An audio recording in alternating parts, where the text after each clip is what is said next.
Сайн бацхан нэрхэн мөндөд үзэгчдээ шинэ 7 хоногийн мэндийг үзэгч та бүхэнд хүргэж байна.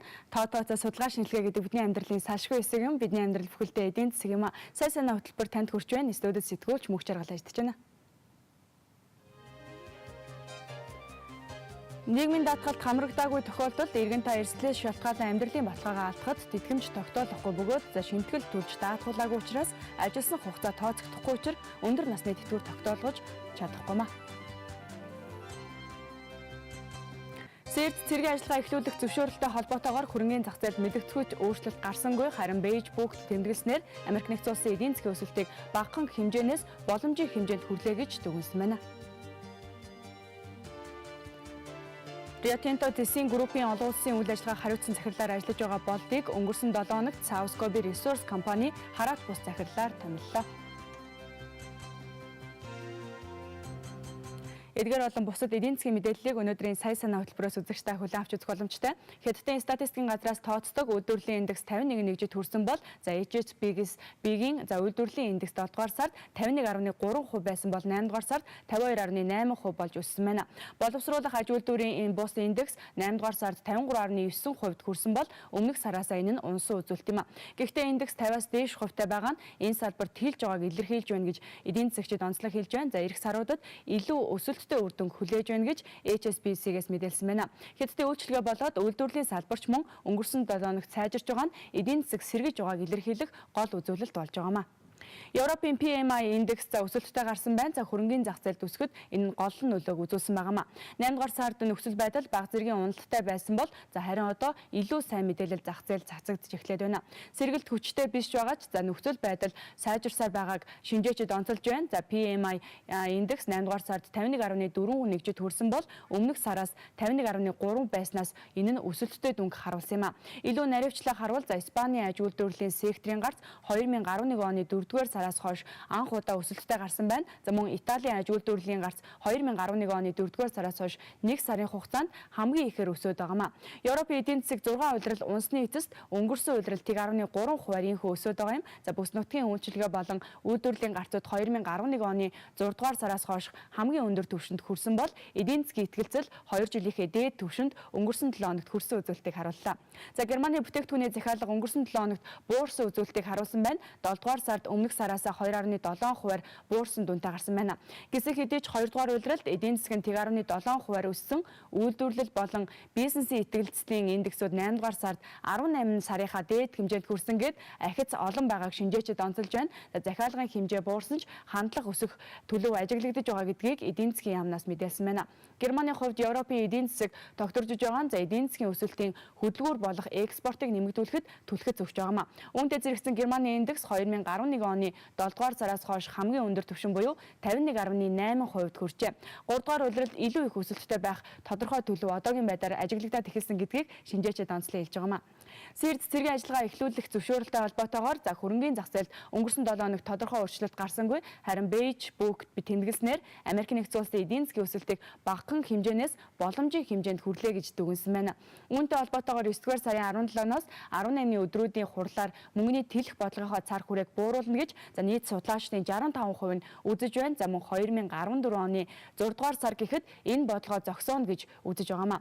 2 дугаар улиралд эдийн засаг нь 2.5%-аар өснө нь 1.7% байна гэсэн таамаглалаас их өсөлтийг харуулсан байгаа юм. Өсөлтөнд экспорт хамгийн их буюу 2 жилийнхээ дээд хэмжээгээр өснө нь нөлөөлсөн байна. Энэ нөгөө талаас дэлхийн эдийн засаг сэргэж байгааг үзүүлэх гол үзүүлэлт болж байгаамаа.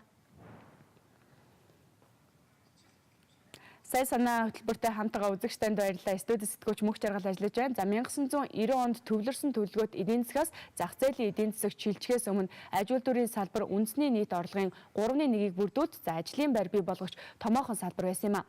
Энэ шилжилтийн үед Монголын эдийн засаг нийгэмд өөрчлөлт гарч ажилгүйдлийн түвшин эрс өсөж 7.4% хүрсэн байдаг. За 1990 оноос өмнө олон хэрэгэд хөдөлмөр эрхлэж нийгмийн даатгалд хамрагддаг байсан бол одоогийн байдлаар хамрагдвал зохих иргэдийн 60 хүрэхгүй хувь нь хамрагдаж байгаамаа.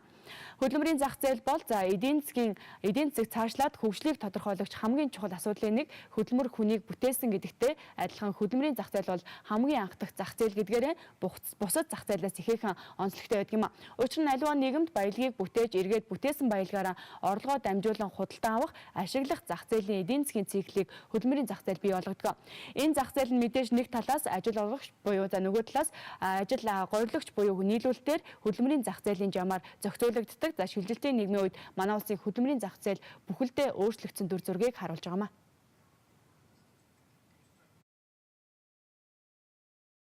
Хувьд 1990 оноос зах зээлийн эдийн засгийн тогтолцоон чилжснээр хөдөлмөрийн зах зээл эрс өөрчлөгдөж шинжлэгдсэн. За энэ өөрчлөлт нь маш зохион байгуулалттай улс орны цаашдын эдийн засаг болоод нийгмийн хөгжлийг бодолцохгүй бол үйлдвэрлэлийг бууруулах ажилгүйдлийн төвшин хөрөнгөтний нийгэм гэх мэт сөрөг үр дагаврыг авчрах талтай байсан юм а. Зах зээлийн эдийн засгийн тогтолцоо нь өөрөө хэн чадвартай амьдрах бичигдээгүй хуультай. За манай орны хувьд төрийн зохицуулалттай тогтолцоон чилжсэн нь эдийн засгийн хөгжлийг харуул чухал шийдвэр байсан юм а. Гэхдээ тухайн үед нийгэм ялангуяа хөдөлмөрийн зах зээл үүнийг хүлээж авах чадвар тааруу байсантай холбоотойгоор 1992 оноос 1994 онд ажил эрхлэлтийн түвшин 65.2% болон буурч ажилгүйдлийн түвшин 9% болж өссөн. Харин 1994 болоод 1996 онуудад их бага хувьчлалыг засгийн газраас зохион байгуулснаар хувийн өмчүүд бий болсон нь хөдөлмөрийн зах зээлд анхаарлаа хандуулахад хүргэсэн юм а. Үүний үр дүнд 1995 онд ажилгүйдлийн түвшин 5.5% болсон нь өмнөх оны мөн үеэс 3.5 пунктээр буурснаас харагддаг. Нөгөө талаар хөдөлмөрийн зах зээл дээрх боловсон хүчний дутагдaltaй байдал нь нийгмийн олон давхаргыг бий болгосон гэж судлаачид үздэг юм а. Энэ сөрөг нөлөө одоо хүртэл үргэлжилсээр байгаамаа. Энэ оны эхний хагас жилийн байдлаар эдийн засгийн идэвхтэй хүн ам 1.1 сая хүн байгаагаас 2 жилийн өмнөхтэй харьцуулахад өөрчлөгдөөгүй дүү юм. Харин ажиллах хүчний түвшин нэмэгдэж 63.6% болж өсжээ. Түүнчлэн хөдөлмөрийн бюджет бүртгэлтэй хүмүүсийн тоо нэмэгдснээр ажилгүйдлийн түвшин өссөн мэт дүр зураг харагдаж байгаамаа. Өнөөдрийн байдлаар ажилгүйдлийн түвшин 8.4% байгаа нь 1 жилийн өмнө 7.3%, 2 жилийн өмнө 9.5%-тай харьцуулахад буурсан үзүүлэлт юм а. Ер нь хөдөлмөрийн зах зээлийн хөгжил нь эдийн засгийн хөгжлийг хөтлөн явуулдаг учраас боловсролын салбарын асуудалч энд чухал нөлөөтэй. Төвлөрсөн төлөвлөгөөт эдийн засгийн үеэс зах зээлийн эдийн засаг чилжснээр манай улсын хөдөлмөрийн зах зээл бүхэлдээ өөрчлөгдсөн. Гэхдээ нийгмийн шилжилтээр ажилгүйдэл гэдэг нэр томьёо гинэт гарч ирсэн зүйл биз. Социалист мигм үед ч ажилгүйдэл байр суурь ирсэн гэдгийг эдийн засагчид хэлж байгаа. Харин зах зээлийн нийгэм чилжсэн нь өмнө нь байгаагүй үзүүлэлтээр хэмждэг болсон нь ажилгүйдлийн түвшин нэмэгдсэн дүр зургийг харуулж байна гэж эдийн засагчид хэлж байгаамаа. Социализм үед бол тухайн улс орн бол 5-7 жилийн төлөвлөгөөтэй хөгждөг байсан. Тэм учраас боловсон хүч найч үйл ажиллагаа явуулах аж ахуйн нэгж байгууллага хэдийн хэмжээний бүтээгдэхүүн үйлдвэрлэх энэ бүгдийг бол төлөвлөждөг байсан. Тэр чухлаараа бол ажилгүйд бол байхгүй байсан. Бүрч байхгүй байгаа тодорхой хэмжээний ажилгүйд байсан. Жишээлбэл одоо ажилгүйд тухайн аж ахуйн нэгж байгууллагын онцлогоос хамаарат улирлын шин чанартай үйл ажиллагаа явуулдаг байгууллага гэсэн зарим тохиолдолд ажилгүй болох хандлага байдаг. Харин зах зээл шилжснээс хойш бол ерөнхийдөө хөдөлмөрийн зах зээл маань эрэлт нийлүүлэлт үүнүүрээ зохицуулж явдаг учраас энээсээ улбаатайгаар бол тодорхой хэмжээгээр ажилгүйд бол гарч ирсэн. Нөгөө талаар бол Монгол улс зах зээлийн эдийн засаг хөгжсөн орнуудын жишгээр хөдөлмөрийн зах зээлийн үзүүлэлтийг бас тооцдог болсон. Тэр ч утгаараа бас ажилгүйд л тодорхой хэмжээгээр бий болох тийм хандлагууд бол ажиглагдж байгаа. Өөрөөр хэлбэл социализмын үед тооцдог байсан зарим үзүүлэлтүүдийг тооцдог болсон учраас ажилгүйд бол их байгаа юм шиг тийм ээ. Өөрөөр их хэмжээгээр зах зээлийн эдийн засаг шилжсэн үеэс эхлэн их байгаа юм шиг тийм дүр зураг бол ажиглагдж байгаа. Ажил хийж байгаа хүмүүсийн улс орныхоо хөгжилд оруулж байгаа хувь нэмэр нь мэдээж хөдөлмөрийн бүтээмжээс гадна татвар хураамжаар илэрхийлэгддэг. Тэр дундаа нийгмийн даатгалын шимтэг нь хувь хүн бүрт өөрт нь болоод улс орны эдийн засагт ирээдүйд чухал нөлөөг үзүүлдэг. Төрөөс иргэдийн татвараар нийгмийн даатгалыг сан бүрдүүлж энэ сангаас даатгуулагч өндөр наслах хөдөлмөрийн чадвараа алдах, ажилгүй болоход өөрт нь болоод даатгуулагч нас барахад түүний халамжинд байсан хөдөлмөрийн чадваргүй гишүүдэд тэтгэвэр тэтгэмж төлбөр өгч эрсдлээс хамгаалах байдлаар зохицуултыг хийдэг юм а. Даатгалын шимтгэл төлснөөр ирээдүйд хөдөлмөрийн чадвараа алдах юм. Эсвэл тодорхой хэмжээгээр тэтгэврт гарсан үед л өөрийгөө цааш нь амжираад авч явах тийм гол орлогын их үүсвэр нь нийгэм даатгалын шимтгэл байгаа. Тэр утгаараа юу гэхээр манад зах зээлийн эдийн засаг шилжээд 1991-ээс 95 он хүртэл эдийн засаг нэлээд уналттай байсан. Энэ үед бол улсын чанартай аж ахуйн ихэнх аж ахуйн нэгжүүд бол үйл ажиллагаанд зогссон. Зарим аж ахуйн нэгжүүд хувийн шин чанартай болсон. Үүнээс үүдээд бол манай улсад их хэмжээний ажилтнууд бий болж ажилтгүй хүмүүсийн тоол их хэмжээгээр нэмэгдсэн. Үүнтэй уялдаад 2011 оноос 9 сард бол хүн амын хөгжил нийгэм хамгааллын сайдын тушаалаар бол цалин шинтгэлийг тийм ээ нөхөн олох тухай тийм тушаал гарсан байгаа. За үүнийг бол яг улсын хуулиар батлаад үүнтэй холбоотой 2011 оны 9 сараас 8 сарын 1 хүртэл ажилласан жил тэтгэврийн даатгалын шинтгэл нөхөн олох тухай тэр үйл ажиллагаа бол хэрэгжиж явж байгаа. За тэгээ энэ үйл ажиллагаа бол удаашралтай байсан учраас Монгол улсын засгийн газраас бол 10 сарын 1 хүртэл сунгасан. За энэ хугацаанд бол нэлээд олон хүн бол зох хэмжээгээр нөхөн шимтгэлээ бол нөхөн авах тийм боломжийг олж авсан байна.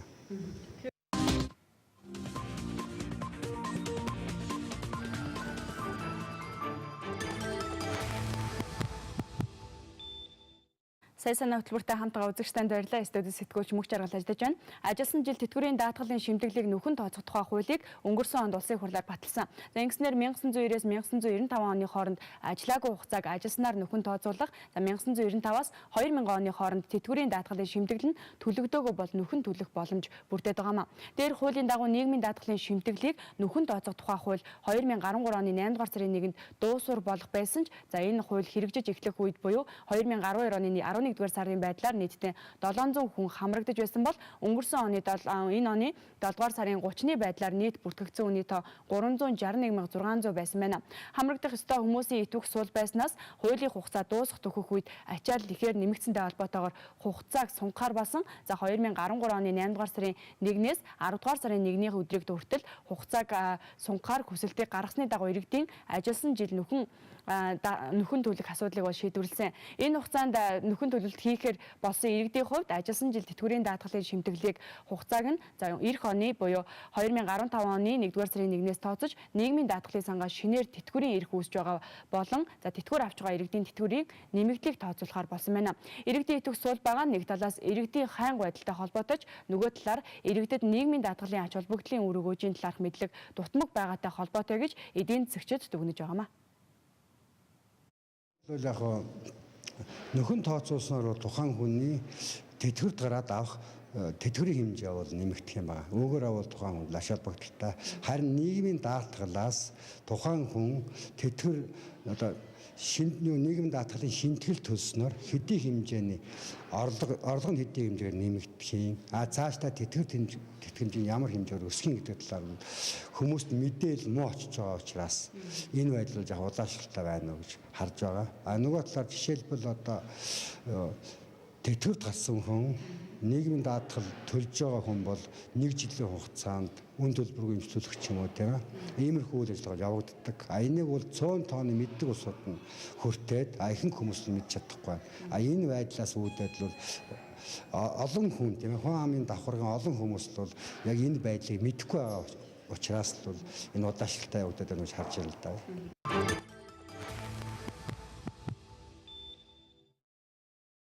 Хамтгаа үзэгчтэнд баярлалаа. Тэгвэл одоо үзэгч та бүхэнд жилдээ хэдэн төгрөгийн нийгмийн даатгалын шимтгэл төлдөг хүмүүс тэтгэврээ хэрхэн тогтоологдог болоод нийгмийн даатгалын шимтгэл төлөх нь тэтгэврээс гадна иргэн та бүхэнд ямар үр өгөөжтэй талаарх мэдээллийг хүргээд эргээд студидтэй олзъя.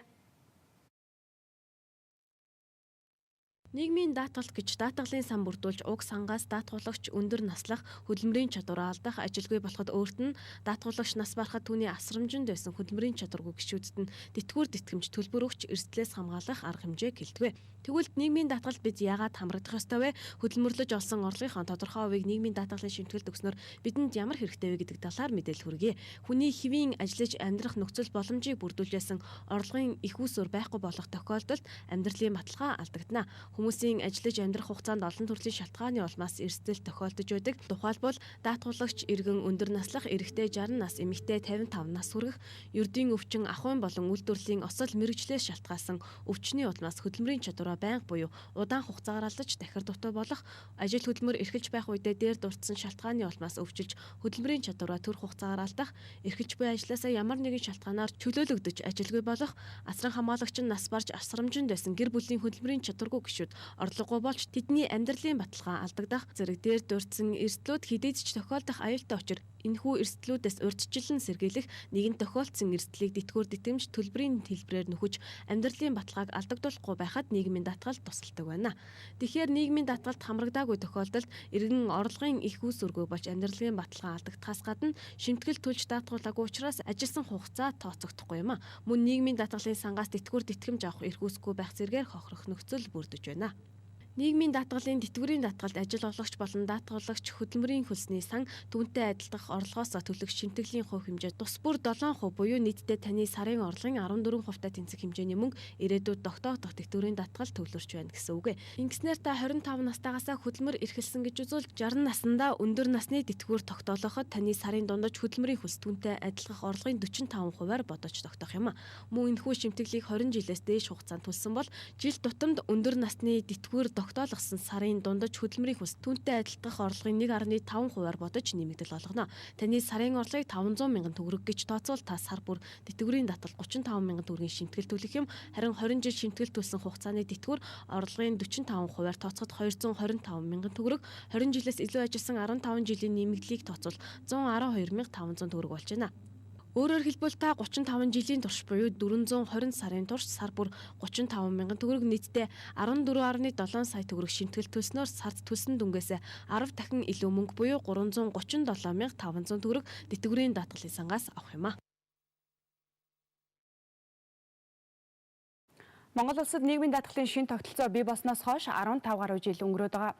Энэ тогтолцоо нь иргэд болон ажил олгогч эзэд нийгмийн даатгалын шимтгэл төлж тусгай сан бүрдүүлэн энэ сангаас аливаа эрсдэл тохиолдсонд даатгуулагчдад шимтгэл төлсөн хугацаа болон хөдөлмөрийн өсний хэмжээнээс нь хамааралтайгаар тэтгэвэр тэтгэм тогтоож олгох харилцааг зохицуулж байгаа нийгмийн хамгааллын арга хэмжээний нэг төрөл юм. Монгол Улсын засгийн газар 2012-оос 2016 оны үйл ажиллагааны хөтөлбөртөө нийгмийн даатгалын салбарт зарчмын том шинжилгээ хийх зорилтуудыг тавиад байгаа. Эдгээр зорилтуудын хүрээнд нийгмийн даатгалын тогтолцоонд хууль эрх зүйн үйл ажиллагаа болоод чухал өөрчлөлтүүдийг хийх хэрэгтэй гэж үзэж байгаа. Үүний нэг чиглэл нь тэтгэврийн даатгалын тогтолцоо юм. Одоогоор мөрдөгдөж байгаа тэтгэврийн даатгалын тогтолцоо нь нэг давхаргатай эдийн засгийн идэвхтэй хүн амын 60 орчим хувийг хамарч байгаа бөгөөд энэ сангаас 300 гаруй мянган хүн тэтгэвэр авч тэтгэврт зарцуулах хөрөнгө жилээс жилд өссөөр байгаа. Хэдийгээр уул уурхайн салбарын хөгжилтэй холбоотойгоор хүн амын орлогын өсөлт хөдөлмөр эрхлэгчдийн тоолж дундад тэтгэврийн хэмжээ харьцангуй нэмэгдэж байгаач тэтгэврийн тогтолцооны талаар шийдвэрлэх асуудал олон байгааг салбарынхан хэлсээр байгаа. Нөгөө талаар хөдөлмөрийн хөлсний доод хэмжээ нэмэгдсэн, ажилгүйдлийн түвшин буурч байгаа гэд манай улсын хөдөлмөрийн зах зээл олон улсын түвшинд нэг шатаар ахиж байгаа гэдгийг эдийн засагчид хэлж байгаамаа. Тэгээд цалин хөлс бол тухайн улс орны эдийн засгийн өсөлт хөгжлөөс хамаарал тодорхой хэмжээнд нэмэгдэх ёстой. Нөгөө талаар хүмүүсийн амжиргааны түвшин дээшлүүлэх зорилгоор тухайн улсын хүн амын амжиргааны доод түвшинтэй тэнцвэртэй цалин хөлсийг тогтоогоод түүн дээрээ үндэслэж аж ахуйн нэгж байгууллагууд цалин хөлсөө тогтоодог. Энэ жишгээр бол бас аж ахуйн нэгж байгууллагууд цалин хөлсөө тогтоогоо явж байгаа. Тэгэхээр манай улс бол дэлхийн улс орнуудтай харьцуулах бол жижиг эдийн засгтай. Хүн ам бол цөөхөн. Манайд л одоо яг хөдөлмөрийн зах зээлийн дээр бол 1,500 орчим хөдөлмөрийн насны хүн ам байдаг. Энэс л бол 200 гаруй мянган хүн бол яг албан ёсоор ажил эрхэлж байгаа хүн байгаа. Тэгэхээр зэрэг яг хөө ер нь бол Монгол улс зах зээлийн эдийн засаг шилжснээр дэлхийн жижигт хүрсэн тийм цалин хөлсний систем бол нэвтрүүлээ явж байгаа. Төрөөс ч гэсэн энэ зохицуултыг бол хийж яваа. Тийм учраас хөдөлмөрийн зах зээл тодорхой хэмжээгээр дэлхийн улс орнуудын хөгжил рүү бол чиглэсэн тийм хандлагаар явж байна гэж харж байна.